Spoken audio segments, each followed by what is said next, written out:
नमस्कार. आपण पाहत आहात किंग मेकर्स न्यूज. आजची मोठी बातमी जालना शहरातून.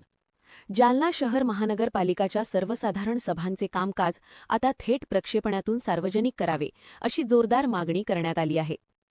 अखिल भारतीय ग्रामीण पत्रकार संघाचे महाराष्ट्र प्रदेश संघटक विकासकुमार बागडी यांनी विभागीय आयुक्त छत्रपती संभाजीनगर, जिल्हाधिकारी आणि महापालिका आयुक्तांना निवेदन देत ही मागणी केली आहे.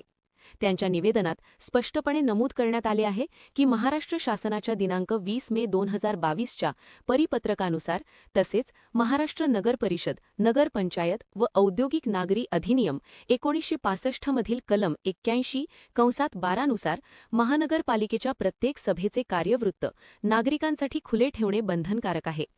तसेच सभेचे व्हिडिओ रेकॉर्डिंग करून ते अधिकृत संकेतस्थळावर 7 दिवसांच्या आत प्रसिद्ध करणे, ठरावांची सविस्तर नोंद उपलब्ध करणे आणि सोशल मीडियासह स्थानिक चॅनलवर थेट प्रक्षेपण करणे ही कायदेशीर जबाबदारी असल्याचे त्यांनी नमूद केले आहे.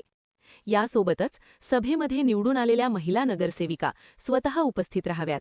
त्यांच्या पती किंवा इतर नातेवाईकांनी कामकाजात हस्तक्षेप करू नये, अन्यथा कठोर कारवाई करावी अशीही मागणी करण्यात आली आहे.